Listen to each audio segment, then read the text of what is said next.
Hello, Soldierboy here. After Platinum Valhalla in my livestream, my audience convinced me to give Odyssey another go. The first time round I didn't really get into it. The Greek period was really interesting me, and we were thoroughly enjoying the game. These videos showcase the discovery mode within Odyssey, as well as Ubisoft's ability to create such an intense and historical world. If you haven't touched discovery mode, I encourage you to watch these videos to show you what it's all about. Let me know what you think of them, and what you'd like to see more of. Greetings, Wanderer, and welcome to the Akropolis, the shining jewel of Athens.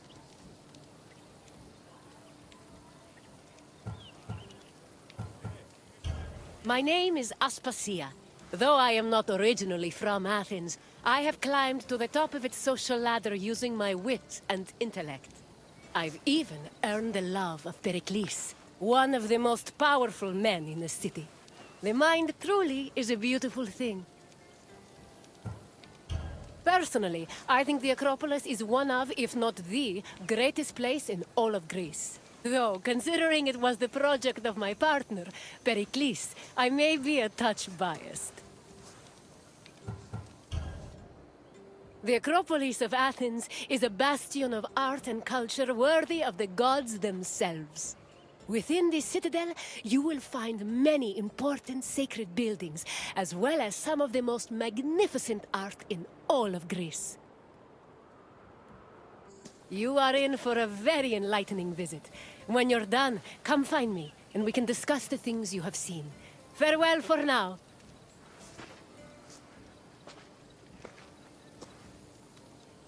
The Acropolis has gone through many changes in its long history. It began as a simple rock, was settled as early as the Neolithic period, and then became a fortress in the Mycenaean period. Stone buildings started appearing in the 7th century BCE. But the famous structures whose ruins remain visible today date mainly from a period of construction in the 5th century BCE. The location of the Acropolis is closely tied with Athens' foundation myth.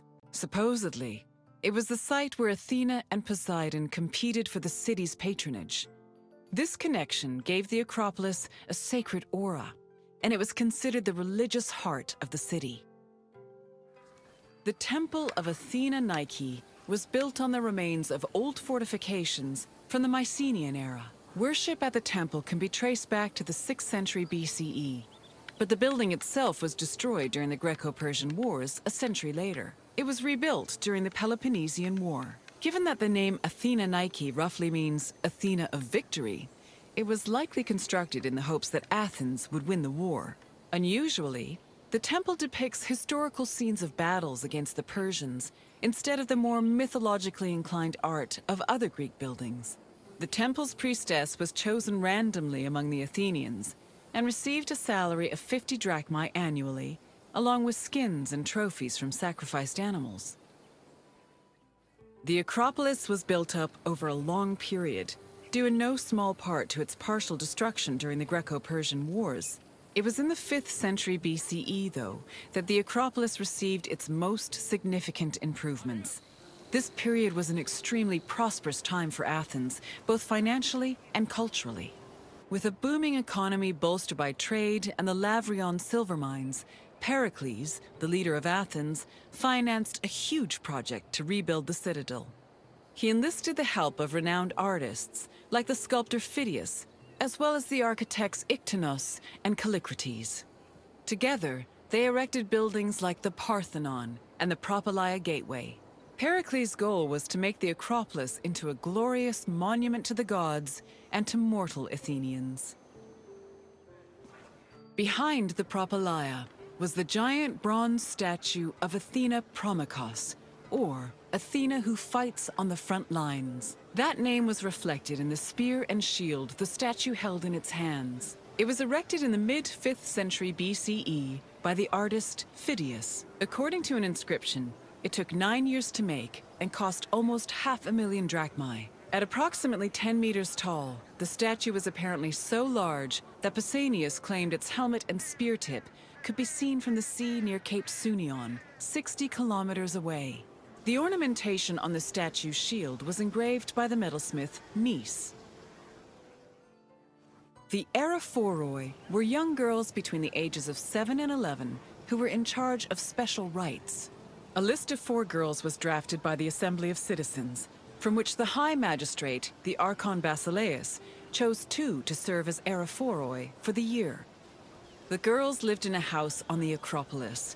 They were in charge of carrying sacred objects and weaving the peplos of Athena. The peplos was a sacred robe offered to Athena during Panathenaea, a festival held in her honor. The Erechtheion was an atypical temple. It was dedicated not only to Athena Polias, but also to Cecrops, the mythical founder of Athens, his son Erechtheos, and even Poseidon, the sea god who challenged Athena for possession of the city. The temple was divided into sections. The eastern part housed a statue dedicated to Athena, while the western section jointly belonged to Poseidon and Erechtheos. Meanwhile, King Cecrops' grave was believed to be under the caryatid porch. Under the temple was a crypt that was said to contain the sacred snakes of Athena. The snakes may have had a sweet tooth because the priestesses of Athena allegedly fed them honey cakes. The Parthenon is one of the most well-known buildings in the world and an enduring symbol of ancient Greek civilization. While it is located on the Akropolis, the building is not a traditional temple. It was built by the sculptor Phidias and the architects Callicrates and Ictinus as a great monument to the glory of the city of Athens. That glory is evident in its many carvings. One of the most carved monuments in Greek architecture, the Parthenon's decorations depict several mythological scenes. These include the birth of Athena, her fight against Poseidon for the patronage of Athens, the gods' battle with the giants, and the procession of the great Panathenaea. The Parthenon's inner chamber, or cella, contained a massive statue of Athena that was considered to be one of the sculptor Phidias's greatest masterpieces. The statue was chryselephantine, a combination of gold and ivory. To justify the steep cost of its construction, Pericles told Athenians that the statue was a gold reserve, which could be disassembled in times of economic distress. The cella also allegedly contained a pool, whose main purpose was to control the room's humidity, which helped preserve the statue's ivory. Athens' treasury was located in the Parthenon, where it was believed to be protected by Athena herself. The treasury contained objects of great value, acquired from different conquests, as well as a mass of minted silver coins and various offerings to Athena. Pericles also decided to move the entirety of the Delian League's treasure to the Parthenon in 454 BCE. This was a great testament to Athens' power over the rest of Greece. The riches were divided into 2 parts, the Demosia, which belonged to the city, and the Hiera Cremata, which was dedicated to the goddess and only used for religious purposes. And what did you think of the Acropolis? It truly is quite something, isn't it? A sacred sanctuary and an architectural marvel, all in one.